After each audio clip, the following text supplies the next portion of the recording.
Chapter 625, The Perfect Test. 625 The Perfect Test. Ray looked at the young one before him with an intense gaze. It was so intense that the young elf was trembling as she wielded the blade he summoned earlier. Just as before. She can wield it well, but the effects aren't as high as they should be. The stat increase is even worse than Esm's. He mumbled to himself as he went through her status window. This was a B-tier specimen, the most mature of the young ones known as Deli. Ray had already swapped out Emil ever since abandoning the plan, so the real elf was returned to the group. Of course, he used magic to make it seem like she had always been a part of the group, though since he didn't really have a mind-related skill. He didn't have the ability to rewrite her memory or make her remember things in detail. She just believed everything he told her due to his hypnosis spell. As for her performance as his test subject, she wasn't doing poorly at all. In fact, she did better than his initial specimen. It seems like the higher the class, the better the effects of the item. But I don't understand. Why wouldn't they just be restricted from using divine tier weapons altogether? Ray rubbed his chin as he stared at the girl beside him. Humans could not wield items beyond their means, but the elves could. The item's effects would be nerfed, sure, but that didn't make it less unfair. I only made this divine weapon to be a strengthening item. What if I imbued it with special properties? Like magic? What then? Will the elves have access to that magic even if it's in a lesser form while humans wouldn't be able to conjure anything at all? It was indeed an unfair scenario. Ultimately, the elves have the advantage here. It's just so strange that they are such pacifists when they have most of the benefits associated with this world. If they chose to be conquerors, like the dragons did, then perhaps the world would have already been under their control. When I think about their extreme views on humans and other races, I fear for what would happen if they were ever violent. Ray shrugged those thoughts aside and decided to run more experiments. All right. Looks like I've figured out how this works. Right now, Ray and the elves were floating in the air, within the confines of the barrier he created. Naturally, the boss couldn't detect them, but that was the least of his concerns at the moment.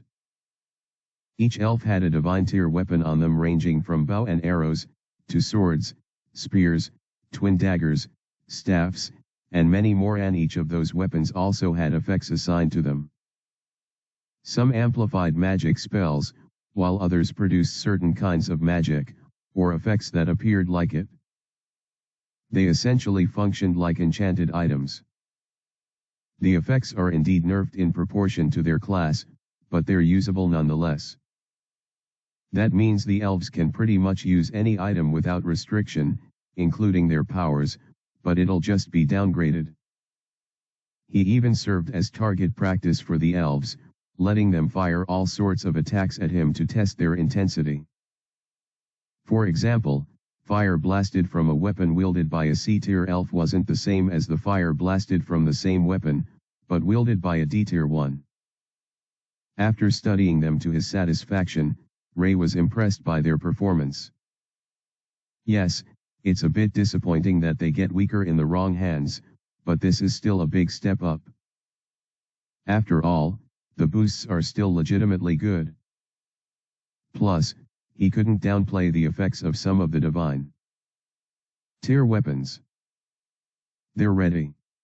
He smiled to himself, nodding a little as he stared at the 48. With a single snap of his finger, the effects of the low gravity around him and the girls vanished, and they descended to the ground. Kai-a-a-a-a-a-a-a-a-a. The elves all screamed, but their loud bawlings were cut short when Ray activated a spell to make them all land safely. Once he did this and they were safe from the horrid fate that would have awaited them otherwise, They heaved sighs of relief as he shook his head. They could have easily used magic to save themselves, but they're just so clumsy. He was beginning to worry that he made the wrong assessment. However, he shook his head and strengthened his resolve regardless. All right, listen up everyone. This is what will happen. Ray raised his voice, folding his arms as he looked at the frightened women. First of all, I'll be taking your elder hostage. Within a second, the floating bubble that held Gratiana appeared by his side. What? Before the elves could respond and jump at Ray for his treachery, they felt their entire body grow weak. The sweet, irresistible smell from before had returned. Second of all, I'll be abandoning you here. When you wake up, you'll have to face the boss monster by yourselves. The elves tried to resist, but they all fell on their knees, shivering as drool fell from their mouths and their eyes were rolled up. Ader told me of their custom, and how it works. I never realized I would smell so good to them, but after seeing their reaction that time and referencing it with what I already know, I suppose it makes sense. Ray wondered why Esme never went crazy like the rest of them, but he chalked it up to her being a half-elf. Finally, you must do your best to survive and return to save your elder. The clock is ticking, and I'm not a very patient man, he said to them. Ultimately, this is the perfect final test for the viability of my weapons, as well as a way to observe how they'll operate when faced with such pressure. With the divine tier weapons even in their nerfed states, they were indeed more than capable of taking down the boss monster. They could even kill it. But will they? Well, I won't be sticking around to find out. After all, this was the perfect moment for him to begin his plan to harvest all of the resources for himself. Asterisk. Asterisk. Asterisk. Thanks for reading. I expect mixed reactions from this, but do not fear. This will indeed spark an interesting development.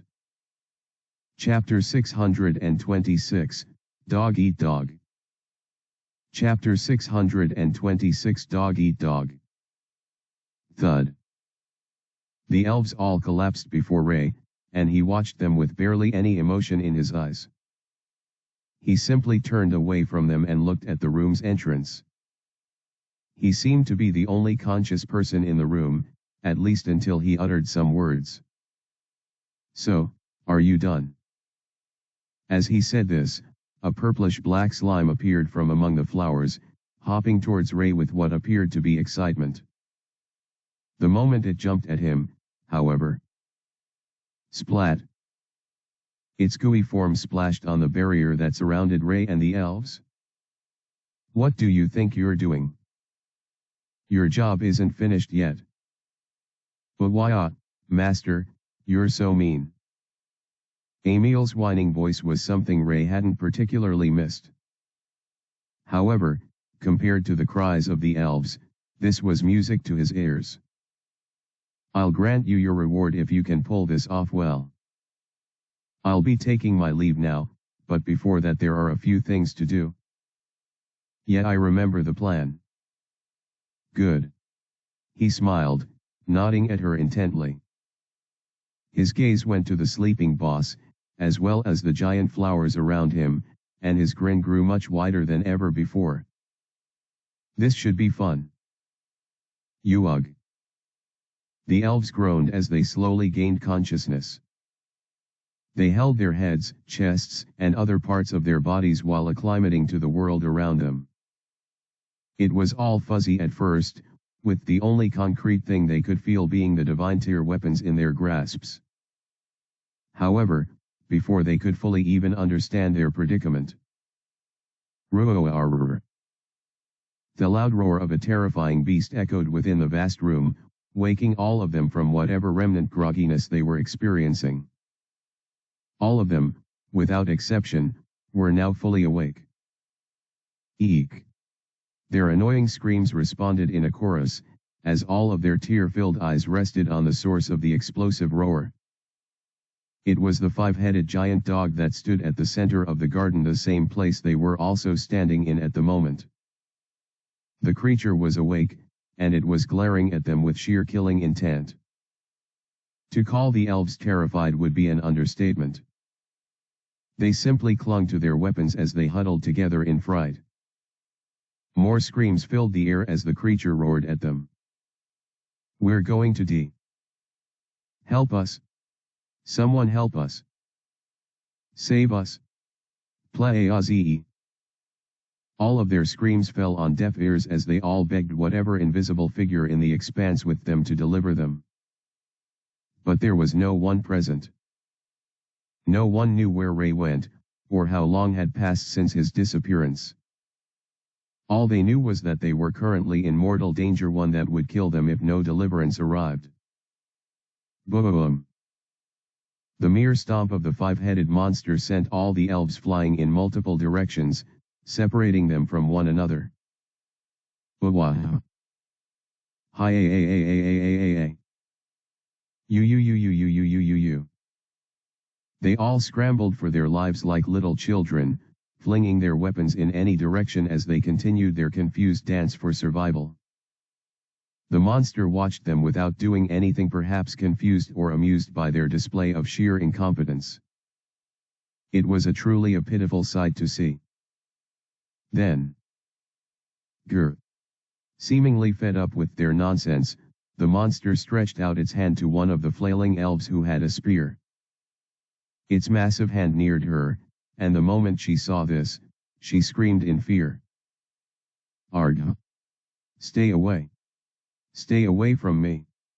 She fumbled her weapon and began waving it in the air as she closed her eyes for the fear of certain death. But, death did not come. In fact, what happened next served as a surprise to both her and the other girls who were also running for their dear lives. Squish! The divine tear weapon cut through the skin of the monster like a hot knife through butter, easily slicing most of its gigantic paw clean off. Yet, the elf in question noticed this, stunned by what she had just done. All the other elves also saw this and gawked at the shocking sight. As the monster's hand fell to the side, creating a light tremor in the room, the mood within the room slowly began to change. The wide eyes of the elves stared at their dear sister, who was now looking at her weapon with childlike wonder. They cast their gaze on the beast, and on the limb it had lost. Then, swoosh! One of the elves sliced at the creature's tail, easily cutting it off with even sharper proficiency. Lightning crackled as she did this, electrocuting the monster, who now bellowed out in severe pain. Huh! Sounds of curiosity began to echo from the lips of the elves as they now started to stare at their weapons, and at each other. Something similar to instinct took over, and they began to feel their legs move without them even realizing it. Swish! Wish! Woom! In clean strikes, they were able to cut the monster from several ends, making it completely incapable of standing upright. At that moment, the elves realized that they were no longer in danger. Their minds were clear as they all tightly held onto their weapons. They further closed in on the wounded monster, who was now whimpering and staring at them in horrified shock. "Kill or be killed," one stated. "Law of nature must be obeyed," another echoed out. "This is how nature operates," yet another mentioned. They all seemed to be of one mind as they chanted together, allowing their voice to permeate the entire room. "Nature is dog eat dog. Monsters kill people and other monsters, so we are permitted to kill monsters." They marched forward with those words oozing from their lips, making everything they ever said and believed in until this moment a complete lie. Where are the girls? What do you want? Why? What do you want from me? Gratiana, now conscious, was on a chair right in front of the man who caused her to reach a new realm of pleasure that she never thought was possible. She fidgeted on her sofa as she studied the interior of the fortress living room, where they both occupied at the present moment. The man, who sat opposite her, was smiling calmly as he stretched out a hand to her. Gratiana still shivered any time she saw him. Any time she thought of what happened with him in the past, and how she had lost herself entirely. Yes, she was worried for the young ones. Yes, she was concerned about her people, as well as wary of the one before her. But, more than any of those emotions, she couldn't help but also feel an overpowering sense of curiosity about the man who casually stood before her. "How about we make a deal?" He suddenly spoke, causing her body to quiver in his presence. It seemed every ounce of her being already recognized him for what he was to her and what he could do at any moment. What deal?" she stuttered as she spoke. Gratiana no longer had the confidence and grace she once possessed, not in front of a man like this. "Your girls. Why don't we bet on what they will do to escape their current predicament?" Chapter 627, A Bet Laced with Cruelty. Chapter 627, A Bet Laced with Cruelty. "Why you're so cruel." Gratiana was left at a loss for words as she looked at Ray with shocked eyes. It would have been filled with nothing short of disgust in the past, but right now it showed nothing but downright confusion. She didn't know what to think. How can someone of your stature? I don't understand." All her life, she had been taught of how sacred the divine territory was. The oracle was in that realm, and they guided the elves on the path of nature. No other entity of such a stature was a member of H-Tray, and that was the truth. And so, the emergence of an entity that oozed divinity was something that discombobulated Gratiana and altered a lot of her perceptions of reality. She wouldn't have believed it if she didn't feel it in her body and soul. Especially in her body. Even though she now recognized this individual as a higher entity than she was, she could not understand why he was acting in such a cruel and fiendish manner. "Why would you go that far? Why punish those girls like that?" she murmured, unable to grasp the process of his mind. "Do you really consider it to be a punishment?" His response was so nonchalant, almost as if was completely detached from the severity of what he had just proposed. Did he truly not implications of his actions? Yes. Life is sacred for us elves. Placing those girls in a situation where they have to take a life, even if it is staged, is tortuous for them. Is it, really? I can't help but wonder about that. Gratiana couldn't help but be further confused about his response. Surely, he had to have a reason for his confidence. I've been observing them for some time now. They're a bunch of bumbling idiots who have no idea what they're doing. That's because they've always been told what to do all their lives. He began, his voice smooth as silk. Gratiana fell silent as she listened intently. Even with those qualities, I can see what they really are inside. They're curious and inherently sadistic in nature. They've been deprived of violence their whole lives that, after being exposed to it for such a short period, it has become so intriguing to them. What are you trying to say? What are you trying to say? That taking a life will be easier for them than you realize. It isn't punishment, but release from their ever-growing thirst for it. He smiled at her. Gratiana didn't know this, but when Ray was testing out the divine tier weapons with the elves, using himself as their target practice, he could see the looks on their faces as they sent all manner of normally lethal attacks to him. He was certain that they had never been exposed to such power before. Their wild grins, widened eyes, and amused expressions as they sent volley upon volley of assault to me. I could tell that they enjoyed it. It was reminiscent of how Esm suddenly snapped and killed so many people during the Dark Undertaking arc. At least, that was what Ray thought. I don't believe that. They're not like that. Then you have no problem making the bet with me. Ray threw his arms in the air as he chuckled amusedly. I could always be wrong, you know. If you have such faith in them, then surely you don't mind being on the winning end. Gratiana gulped as she looked at Ray, who was now waiting for her response. Normally, she would have taken the bet with such confidence in her little sisters, but after hearing some of the things he observed, she was beginning to panic. When I was a young one, I remember the sinful cravings I felt. It was a secret struggle for me, but I managed to hold it in and only fantasize about it. Until the day I became an elder. After meeting the oracle, those urges of hers vanished, and she never again desired to take any life. What if some of the girls are also going through similar struggles? She couldn't help but wonder. No one spoke about such things in the elf community, so she thought it was a problem only she had to deal with. But what if she was wrong? What if some of the young ones were secretly being tempted by the allure of violence?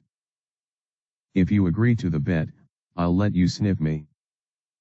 I'm sure you're curious about. Fine. I agree. I'll believe in my girls. Ray smiled as she said this, and Gratiana looked away with blushing cheeks. She couldn't even look him in the face. Let's just get it over with. I'm just curious, An. It's only because you insisted. Gratiana didn't know who she was trying to convince with her murmurs, the man before her, or herself. She fidgeted more on her seat as she braced herself for the reward of the bet. Ready. She gulped hard as soon as she heard those words, preparing herself for what would hit her next. My dear girls. Please be strong. Shutting her eyes tight, she swallowed her saliva once again. The bet she made with Ray was simple. If the young ones executed the boss monster, rather than finding another way to escape, then it would be his victory. However, if they preserved their dignity and the rules of nature, escaping without sullying their hands, it would be his loss and her victory. If he loses the bet, I'll be able to have access to more items that'll aid us in the war against the dragons, and they will leave this land. Gratiana thought it was a very generous offer. Especially considering the simple reward for his victory. If he wins, I will have to lead him to the community myself, and I will personally guarantee his safe passage as well as an audience with the esteemed elders. It wasn't that difficult to do, but it was also too big a risk. Still, Gratiana couldn't help but take the risks, given what was placed on the line. Ah! She moaned slightly as she began to feel the aroma he emitted reach her nostrils. Even though she sat a considerable distance from him, she could feel its intensity permeate her body. I'm only letting it leak out in small doses, so I don't overdo it. Tell me if you want more. She whispered, feeling her legs go weak. All right. Tell me when to stop. More. She fell to her knees, her hands clasped, as if in prayer. Gratiana's shiverings continued as tears slowly began to leak from her eyes and her body grew accustomed to the sensation. Her mental faculties began to get overwhelmed, and she slowly began to lose all sense of reason. I feel it. I feel it. Her tongue was out now, and her body arched forward, moving towards the source of her pleasure. She could feel herself so close to the new peak she so desperately craved. Then. Ah! It seems the girls are here already. The sensation suddenly stopped, and Gratiana was deprived of a climax she had nearly attained. Ahhh. And no. She mumbled, her face fully distraught as she watched Ray rise from his chair with a sinister smile on his face. Why don't we go out to meet them? Chapter 628, Change of the Youngs. Gratiana gritted her teeth as she walked behind Ray Schuyler. She had her head somewhat lowered, as it hung shamefully on her shoulders while she contemplated everything that just happened. Ha! Haa! Steamy breaths escaped her lips with every step she took, and every second or two, she would lift her gaze to look at the man who walked a couple of inches from her. She desperately wanted to close the gap and access what she was denied, but... No. What am I thinking? Why am I? What would the girls think? Gratiana tried her best to hide the immense guilt that was bubbling up within her, but it was getting too much to bear. A few moments ago, when Ray told her about the return of the young ones, she was disappointed. It was only for a split second, but she certainly thought. Why did they have to return now? As an elder, she should have been elated by their safe return. Yet, she selfishly indulged in a bet that put so much on the line. Instead of rushing to rescue them, she instead conversed with the perpetrator of all these evils. Gratiana felt awful beyond measure. They're my responsibility. Yet I abandoned them. Her thoughts trailed as she watched Ray exit the fortress.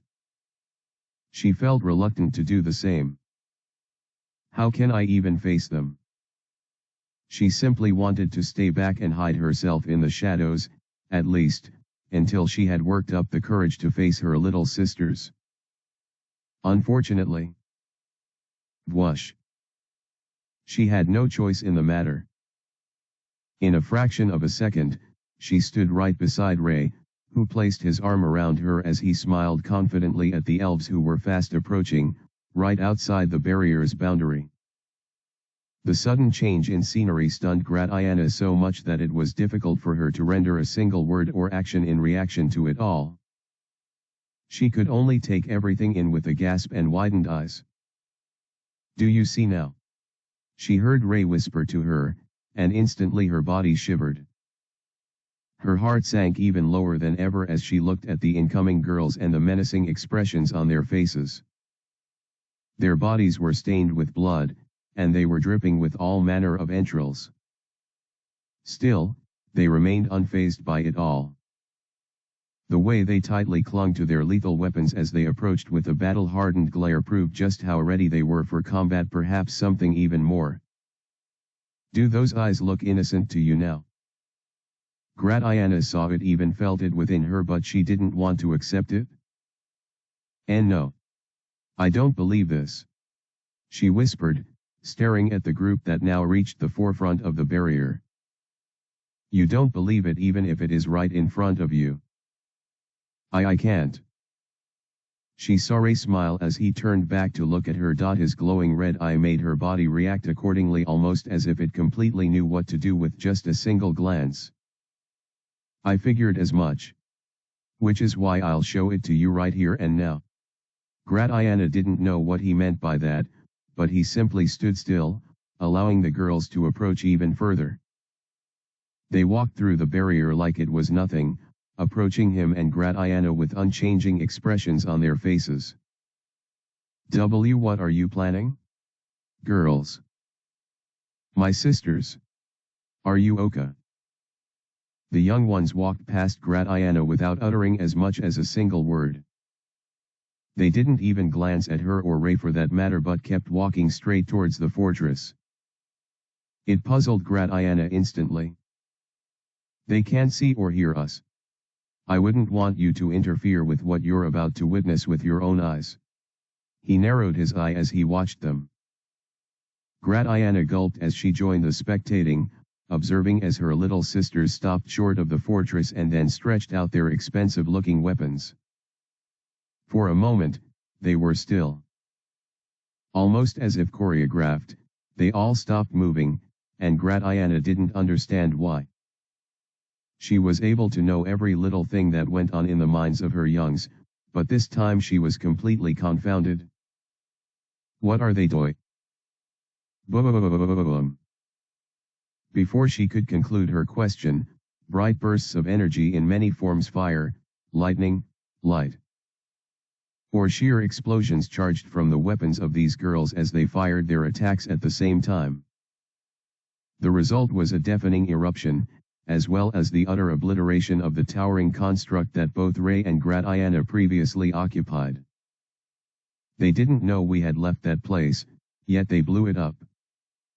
Shouldn't their first thoughts be to save you through non-lethal means? Ray spoke in a low tone as Gratiana covered her mouth with both hands. She trembled at the horror she was seeing. Despite seeing entrails on the girls, and observing their expressions, she didn't want to believe her girls had gone that far yet. After all, the entire test was staged by Ray. But this? What excuse could she have for them? They know you're powerful. You won't die so easily from that attack. But you would. What are you trying to say? That they wanted to hurt me? There's no way. I'm not saying anything, Gratiana. Ray slowly turned to her again, causing her body to freeze up. But maybe their desire to kill me has overshadowed their intent to save you. She gulped as she watched the girls continue to fire their energies at the crumbling building using elemental abilities, skills, magic. Anything that would let them continue their display of destruction. And the strangest part of it all? They were cackling all through the experience. The innocent faces of the elves were now marred by ugly laughter that seemed to spread to the corners of their faces. It was horrifying. I forgot to mention something. As Ray said this, a flapping sound began to echo, and a figure in white emerged from the debris. There was someone else in the building. The figure had long white hair and bright blue eyes. She remained unharmed by the attack, so her skin was as fair as ever. With her beauty untainted, she descended on the sandy ground a small distance from the elves and the crumbled building while wearing an annoyed expression on her face. What the hell have you done now, Ray? Chapter 629, Esm vs the Elves. You might have to fight a few people later today. Those were the words that Ray told Esm earlier that day. And she figured that would be the case considering how Ray had been having some deep thoughts on planning and strategy since they settled in the eastern continent. That was also why he was talking more with Kara and less to her. I understand all of that.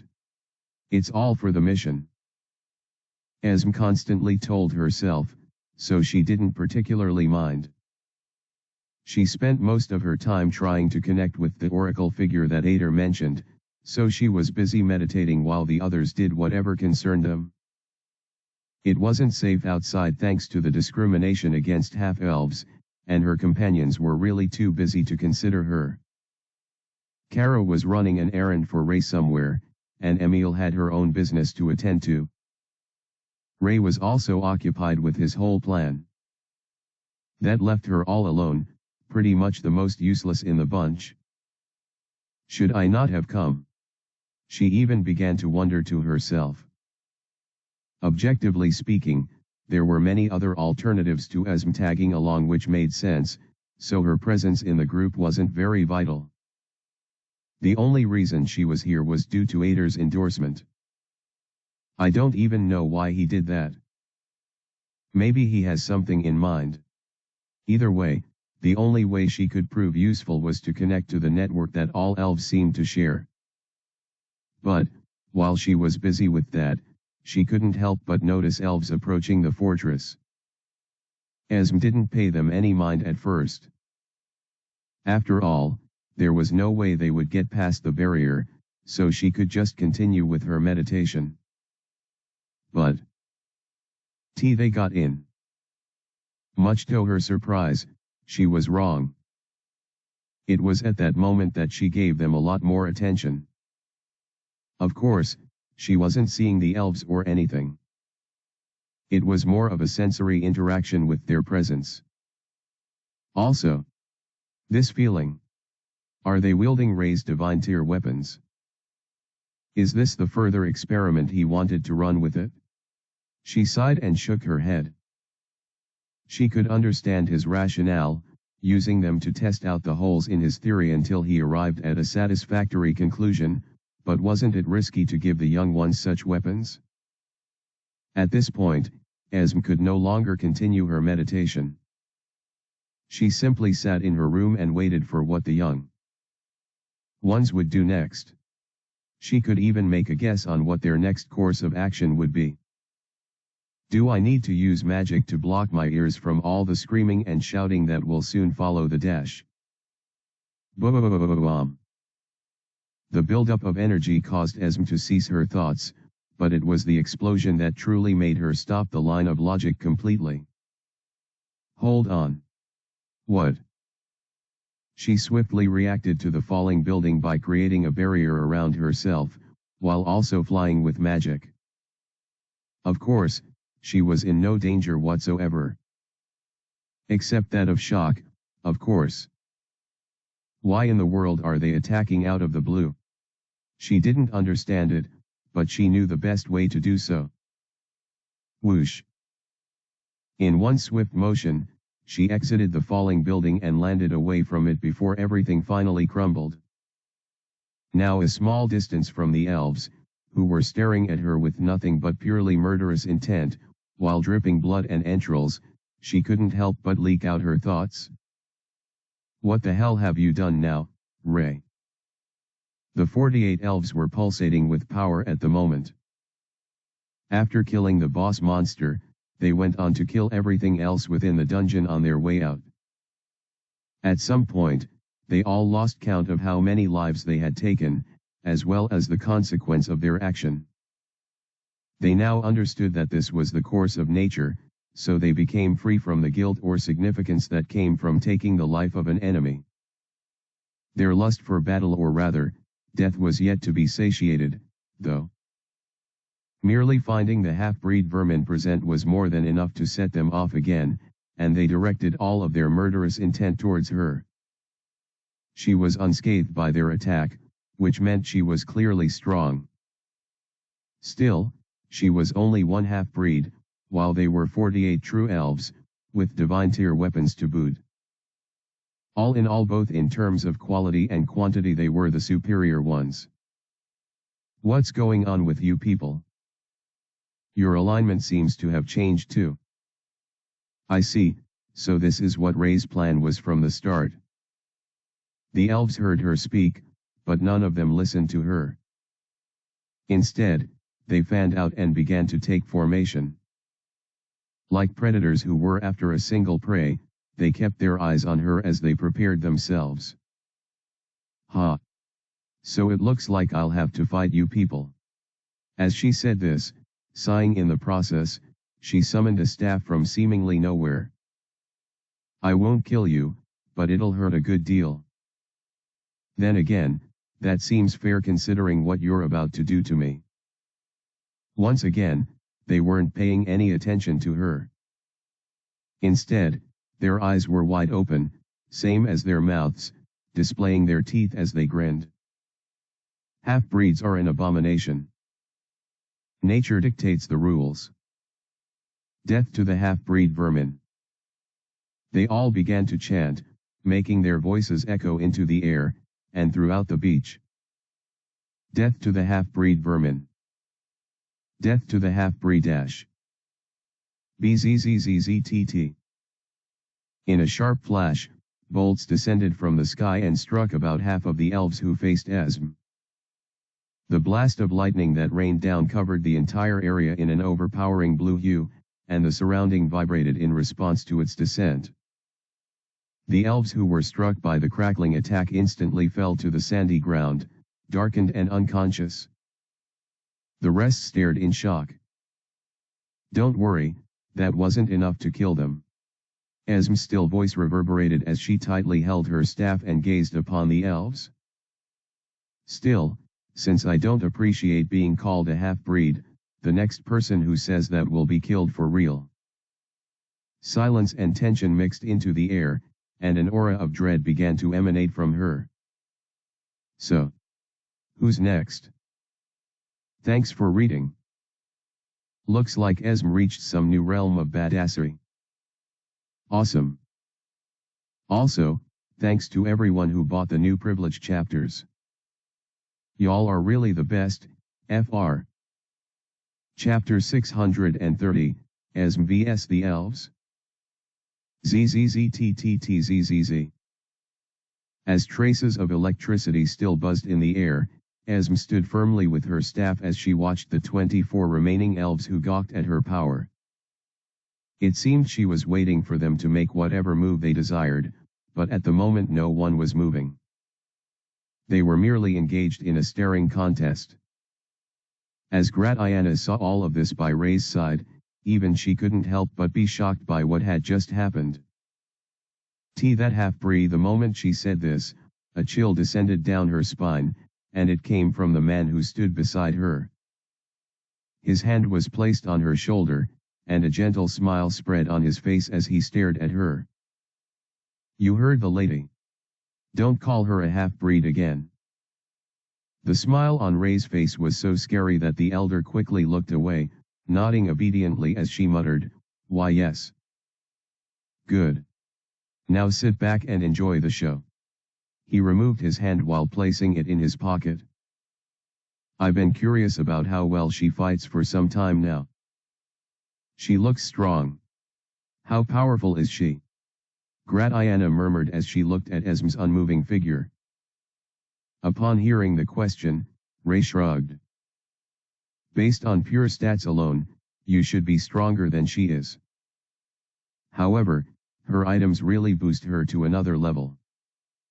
Also, she has pretty useful skills, and that makes all the difference. I should know. Gratiana was surprised to hear Ray say that. She was one of the strongest elves in the continent. Not counting the esteemed elders, she was definitely among the top 10 fighters. Yet, a half-elf had managed to reach her level? How was that even possible? How old is she?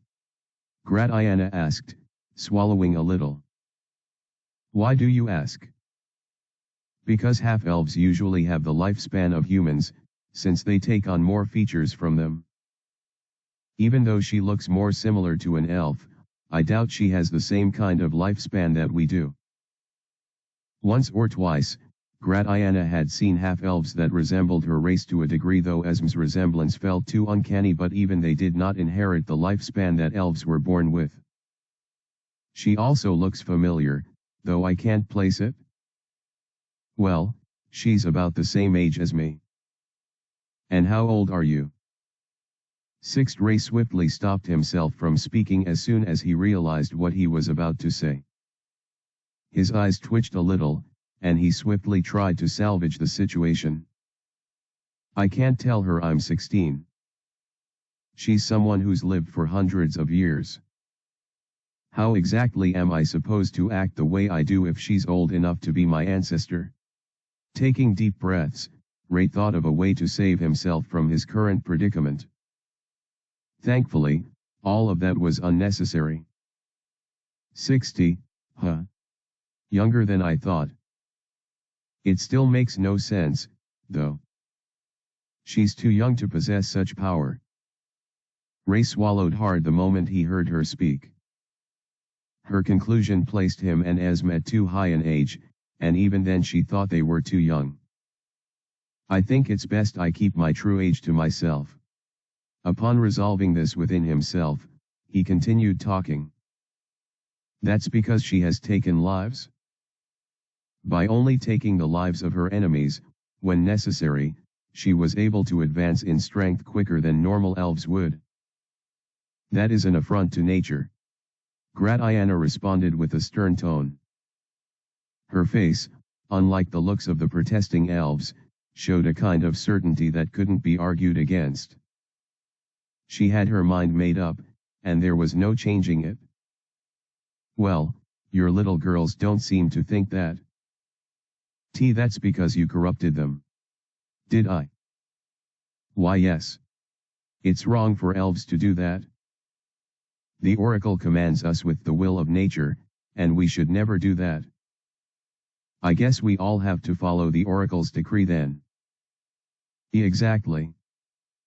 Ray's wry smile went unnoticed by Gratiana, who was watching Esme intently to notice the sarcasm in Ray's tone as well.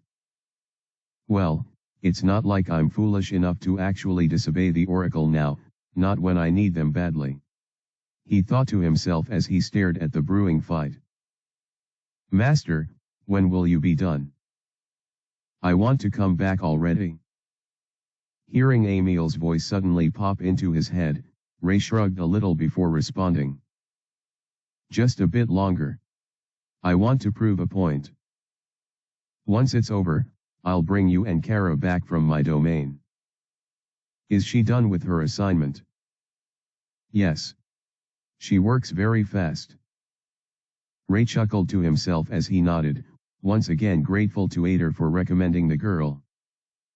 He was also grateful to his past self for rescuing her. It looks like this whole venture will turn out a lot easier than expected. Boom!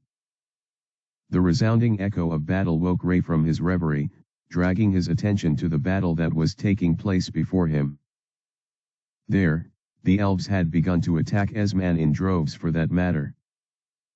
Their divine tier weapons crackled with power as they launched their spells towards her.